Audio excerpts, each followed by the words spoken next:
Hello, ladies. How are you doing today? Well, beautiful.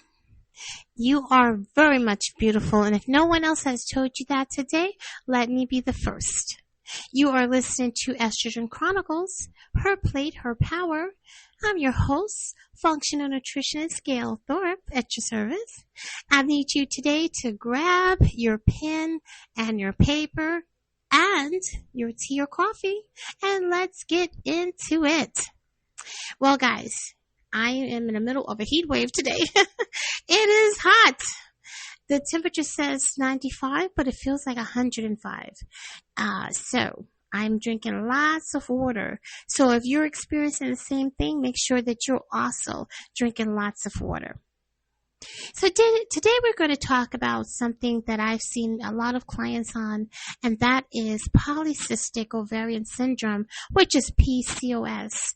Now, PCOS is definitely dealing with your hormone. It's a hormone disorder that affects many women, and it often begins in adolescence, but it also can become something that can happen later in life as well, too. With PCOS, it's not fully understood. Okay, so the verdict is not out about it as of yet. But we do know that genetics plays a role. We do know that lifestyle plays a role. It plays actually a major role when it comes down to developing this disorder. Another thing is when it talks about genetics, it could be something that your mother may have had, or maybe your sister may have had, or you could be insulin resistant. You could be someone who's overweight or obese, though lean women can also have PCOS, right? So it's not just someone who may be overweight. And then there are hormone imbalances involving your androgens. Now, your androgens are your male hormone, because we have women hormones and we have male hormones. And that is the one that's being affected with this disorder, and also your insulin. Okay, those are two things. Now, some of the symptoms of PCOS, it can vary, okay, depending upon the person, but you can have irregular or missed periods. You can have excess hair growth on your face, on the chest, in the back, and then we talk about the androgens, which is the male hormone. This is what causes those type of things. You can have acne or oily skin. You can also tend to gain weight and have difficulty also losing weight. With PCOS, you can have thinning hair or hair loss on the scalp.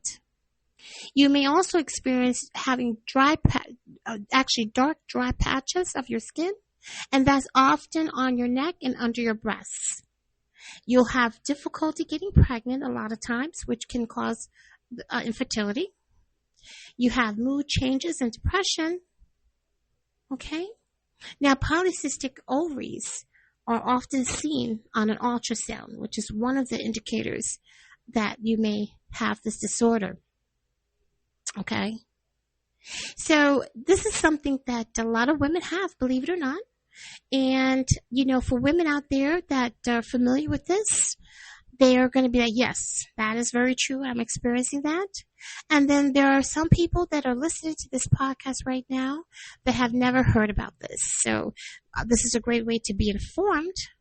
So in case any of these symptoms that I'm talking about right now that you're experiencing could be something that you may want to take a look at further by contacting your doctor. Now again, going to the doctor. Okay. So that I always say in any of my podcasts that a lot of the symptoms when we're dealing with hormonal imbalances from, our periods being, sometimes heavy or sometimes short or sometimes not having them at all, you're thinking sometimes that it's just hormones, and it probably is, but there are other conditions like this particular condition, which is PCOS, that can be causing it. So this is why it's so important to know your body. And this is why it's so important that if you have to seek extra attention, this will be the time to do so. So when to see the doctor, you want to definitely take a look at if you're missed or irregular periods, especially if you're not pregnant. And it's for a considerable amount of time that this is happening, that you're not getting it. You start to develop excess hair growth and severe acne, and you're like, wait, where is that coming from? You have unexplained weight gain.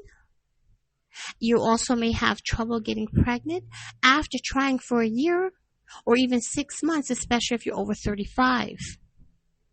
And then you have symptoms of insulin resistance. So you may have dark skin patches, you may have fatigue, or you have sugar cravings. So if you're experiencing any of those things, that is something that you want to definitely make an appointment to see your doctor. Now, when you go see your doctor, because I always like to keep you informed on what to expect if that's the case. Some of the things that he's going to do, or she, they're going to do blood tests for your androgens and testing your testosterone, your DHEA-S. They want to also be testing for LH and FSH, which is dealing with your ovulation, and your hormones. It's hot. And and your insulin and your glucose levels. They're going to also take a lipid panel for your cholesterol. They're going to want to take a look at your thyroid function, your prolactin, to make sure and rule out any other conditions that you may have. Okay? And they may do a pelvic ultrasound to look for multiple small cysts on the ovaries and assess endometrial thickness. You also are going to get a physical exam. So they're going to test for your BMI, your blood pressure, your hair growth, and acne and skin changes. Okay? So those are some of the things that if you have to go to the doctor in reference to seeing if you have this condition or if you already have this condition, these are some of the things that they're going to be testing for. Now, there are procedures, if possible, or needed. A lot of times they're rarely needed with this, but there are some things out there. So, for instance, the laparoscopic ovarian drilling. Now, what that basically is, that's a minimal invasive surgery that can restore ovulation in some women if medications don't work. Because again, when I mentioned that with PCOS, it's working with your ovaries, which is how you become pregnant. So this is something that maybe someone may have some concerns about, and this is an option. Okay? There is the endometrial biopsy. Now, that's in rare cases to check the uterine lining if periods are absent for too long of a period of time. Okay? So, again, these are some things that if it's needed, it can be done, but it's not often requested. Now, some of the medications depends on your symptoms and your goals. It could be to regulate your periods. So, for instance, birth control pills combined with estrogen and progestin, or they may do just progestin-only therapy. And if they want to help to reduce your insulin resistance, they're going to do metformin, which is commonly used if you're not a diabetic, but it can also be used if you're a diabetic. Okay? If they want to induce ovulation for fertility, there are some medications for that as well. Like, for instance, they have letrozole, which is preferred over Clomid. Okay? And there are some other medicines that they may request for you to help to induce ovulation because you're not ovulating correctly.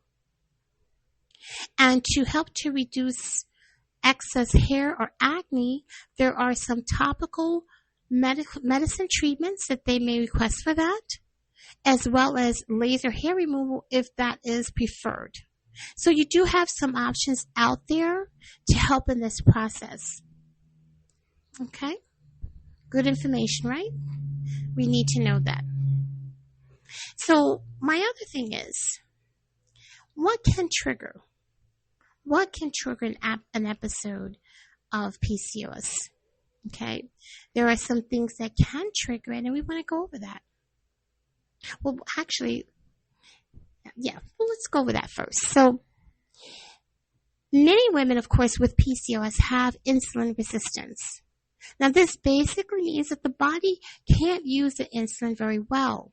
So the insulin levels actually build up in the body and may cause higher androgen levels, like we talked about just a few seconds ago. So obesity can also increase insulin levels and make PCOS symptoms even worse. So you see how lifestyle factors plays a big role with this condition. Okay? Make sure you're taking that down. So if you have this or think you may have it, these are things that you want to take a look into. Now, what can worsen PCOS? Okay, now we just talked about the triggers of flare-ups. What can worsen? And keep in mind, the flare-ups can be that you'll have, excess hair on your face, your acne gets really severe and worse, and you can't seem to lose weight. You're gaining weight even though you're trying. So those are considered part of the flare-ups. But what can make this worse with the PCOS? Definitely a poor diet. So diets that are high in processed foods and sugars can contribute to, one, the weight gain and the blood sugar spikes, so making the PCOS symptoms harder to manage. Lack of physical activity. Having PCOS, you definitely want to exercise. That's an important point, but we'll talk about that shortly. So exercise really helps to regulate your hormones, and that goes even if you don't have PCOS. And if you don't exercise regularly, it can actually worsen your PCOS symptoms, right? But like I said, give me a moment. We'll get into the exercise as well. Now we're going to talk a little bit more about as far as PCOS and fertility. Now, the best age to get pregnant with PCOS is generally before 35. Because like I said, you may have some fertility issues with this condition. Okay? But ideally, before 30. So as we know, fertility naturally declines with age anyway. But with women with PCOS, they can conceive at an older age. They just may face increased challenges required for fertility treatments. So different factors can influence that. Okay, so decline in egg quality and quantity. Those type of things can impact someone with PCOS. But of course, you want to make sure and check with your doctor. And again, I'm not saying that a person who has this, even if they're past 35, that they can still conceive. But sometimes, depending upon everyone's different, their body, they may have trouble conceiving and may have to seek fertility treatments. And that's just something that you want to be mindful of. But then sometimes you may not have to, which would be also great, right? Okay. So now we're going to take back our plate. We're going to dig more deeper into the foods. So what fruits are not good for PCOS? All right. So some of the fruits that we want to avoid in fruits like this, for instance, apricots that are dried. So bananas that are overly ripe, figs that are dried, peaches that are canned and heavy syrups, and raisins. These are just an idea of some of the fruits that is not good for PCOS and that we want to avoid. Okay? Now, we know that carbs can convert to sugar. So what are some of the best carbs for PCOS? We want to maintain a low GI carbohydrates with a slow energy release to maintain blood sugar control. Like, for instance, a porridge, oats, whole grain bread, or pastas and brown rice. Fruits and vegetables are a great way of getting more fiber. Okay? You want to make that plate as colorful as possible. Okay. Now, we talked a lot about insulin resistance with PCOS and what foods are not good for insulin resistance. And let me just say that this list also includes just overall for anyone. So whether you have PCOS or not, these are foods that are not good when you're trying to cut back on things that convert to sugar and can turn into fat and could possibly cause you to become diabetic, right? So foods high in refined carbohydrates like added sugars and unhealthy fats are generally not good for insulin resistance. These include like white bread, sugary drinks, fried foods, and processed snacks. Okay? You want to limit or avoid refined carbohydrates. These include, again, the white bread, the white rice, the pasta, and the pastries. Okay? And remember to limit or avoid altogether. What happens with these are they can actually cause rapid spikes in your blood sugar, requiring more insulin, and then you become more insulin resistant. Okay? So sugary drinks like sodas and juices, sweetened teas, and other sugary beverages are high in added sugars and can lead to insulin resistance. Like we said, fried foods cooked in unhealthy oils, like those found in many fried dishes, can contribute also to insulin resistance. Processed snacks like chips and crackers and cookies and other packaged snacks often contain refined carbohydrates and unhealthy fats and added sugars. Sweets and desserts like cakes and cookies and candy and treats are high in sugar and can negatively impact insulin sensitivity. Here's one that we've been talking about for the last couple of weeks: alcohol. Excess alcohol consumption can disrupt the body's ability to regulate insulin. High-fat meats, fatty cuts of meat, and some processed meat can also contribute to insulin resistance. Right? A full-fat dairy. So while dairy can be a good source of protein sometimes, high-fat dairy products may not be ideal for insulin resistance. Okay? So focus on whole and unprocessed foods. I'm gonna give a little bit more of a detailed list on that shortly. But we want to focus on those type of things. Things that's going to be better for us to eat, better for us to process to prevent any type of insulin resistance. Okay? So I always use the analogy sometimes when you think about it. When you have a car and you're putting in either the lower gasoline, like the one that's cheaper, and then you have the one that's more premium. Now, even though you can put in the lower gas, the one that's cheaper, it's not going to make your car, technically your motor, run as efficient as the more premium gas. I'm using this as an analogy. But that just goes to show you that what you put in determines how your body, or in this case, your car, is going to work. We also know if we don't put in any gas in our car, it won't run. So if you're not putting in any nutrients that's important for you, your body's not going to run at all efficient. Then you're going to lead your body in opportunities for disease. Okay? Limiting your sugars. Always be mindful of hidden sugars and processed food and sauces and drinks. And you want to choose to do lean protein sources like poultry, fish, beans, lentils over fatty cuts of meat. You want to make sure to increase your fiber intake. So you want to have fiber-rich foods like fruits, vegetables, and whole grains, and which can help to stabilize your sugar levels. So sugar levels and PCOS are hand in hand. And this is why with this condition, it's very important that your diet is rich in the right things. Because if you're eating the wrong things, it can increase your insulin resistance, which can cause the PCOS to trigger, and sometimes can even cause you to get another condition, which is diabetes. So we have to be very careful, very careful.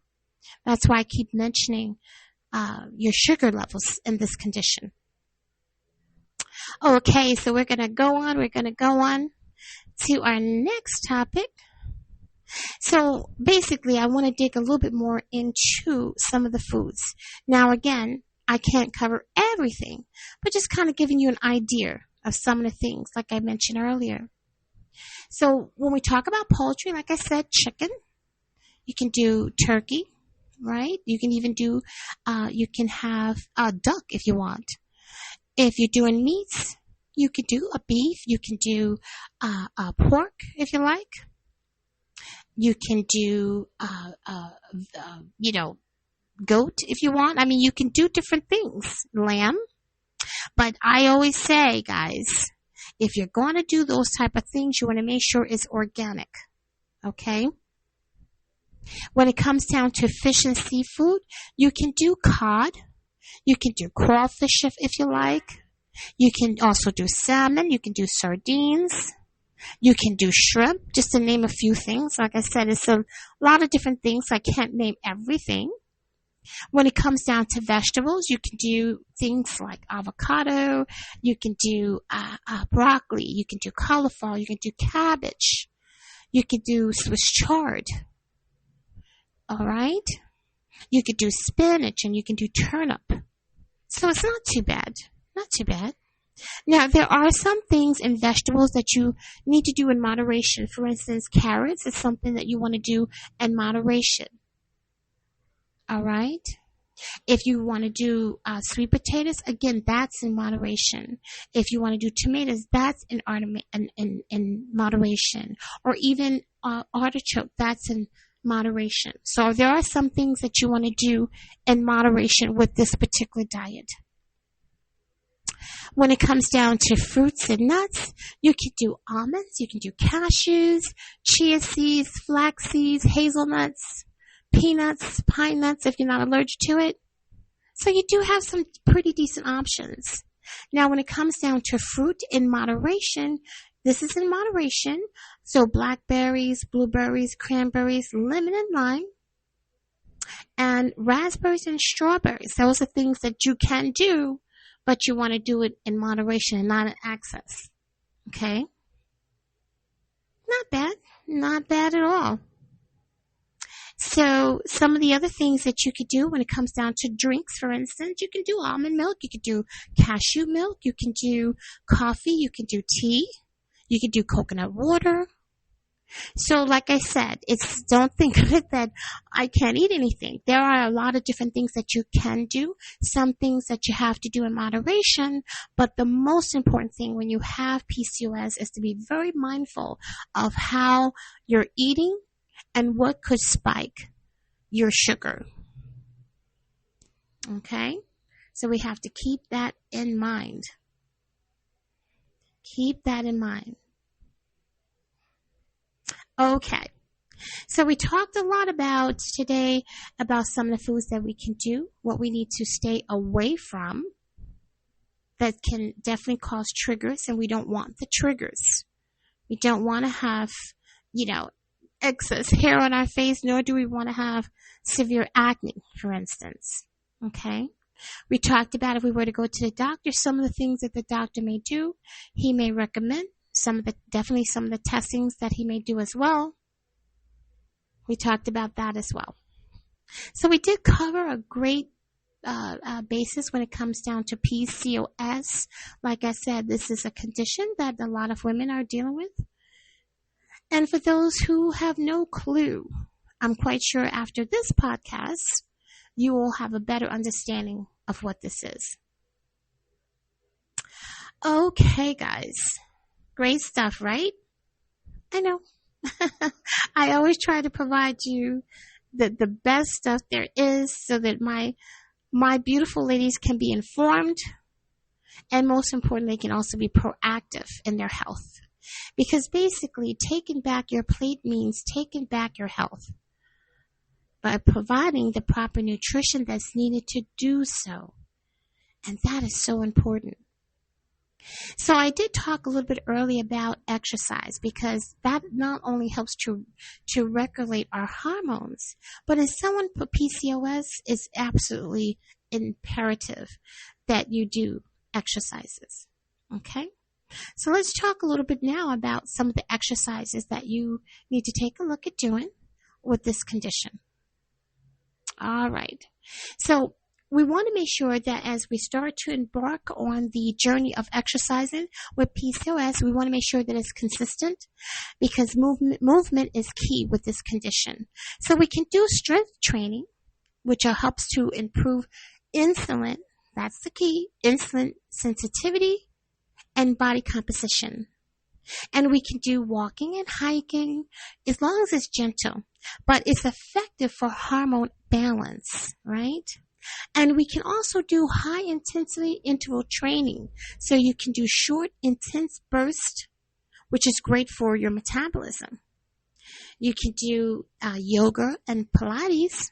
This helps to lower your cortisol, which is your stress hormone levels, and it helps to reduce inflammation in your body. And you can also consider doing cycling and swimming, which helps to do basically help with your cardiovascular system, as they are considered low impact exercises. And you want to aim for at least 30 to 60 minutes a day, and you want to look to do this at least 4 to 5 times per week. Okay? Okay, guys. Guess what? We are at that part where we're going to talk about a smoothie that's good for PCOS. That's always my gift to you. No matter what we're talking about, I'm going to give you something that you can start today. So this is a PCOS friendly smoothie. It's actually excellent. It doesn't help at all as far as increasing any type of triggers or spiking your sugar. So what you want to do is get an unsweetened almond milk, a half avocado, 1 scoop of a plant-based protein, and 1 tablespoon of a flaxseed, and a half banana and a handful of berries. You want to blend that together and enjoy that smoothie. That sounds so good. I love that. That sounds really delicious. Okay? And I actually have another smoothie recipe for you. Are you ready? I don't think you're ready. I don't think you're ready for that next one, but I'm going to tell you. No, I'm just kidding. I like to have fun with you. You know, that's me. If you've been listening, you should know. So this is another PCOS friendly smoothie that you can use. You can do 1 cup of coconut water. Okay.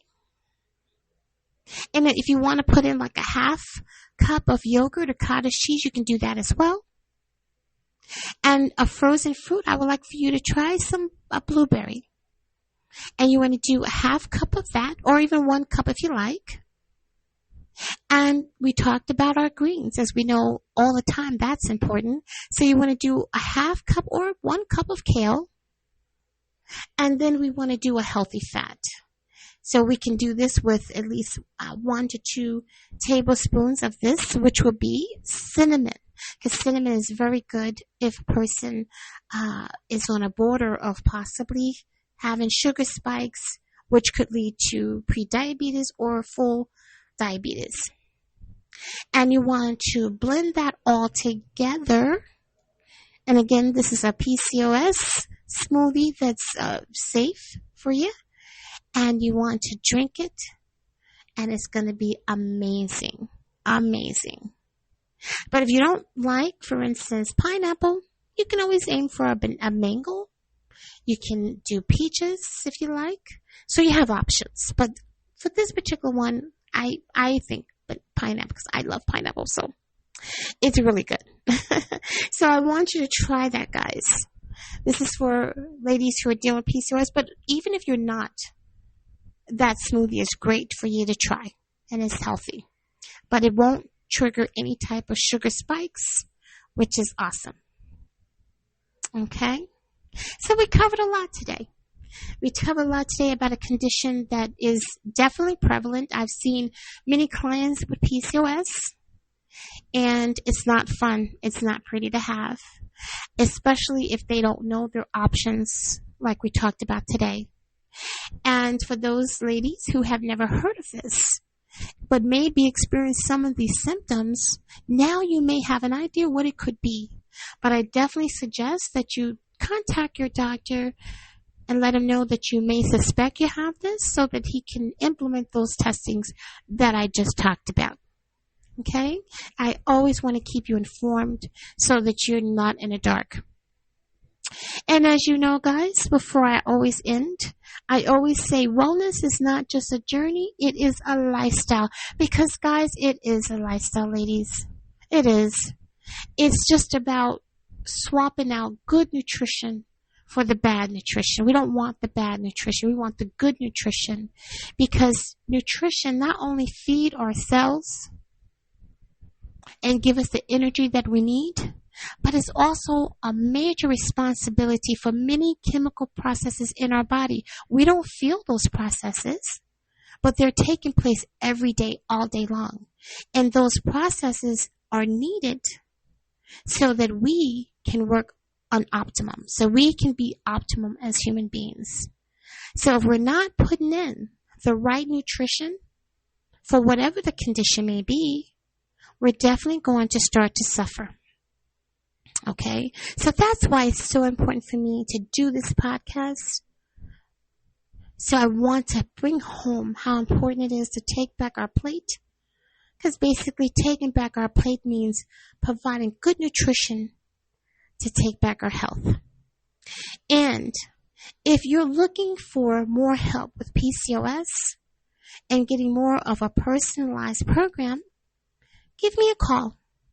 Or definitely go to the website at www.nutritionudesign.com, which has all the information there. Book a session, a 30-minute session, which is free with me, so we can determine what the next steps would be.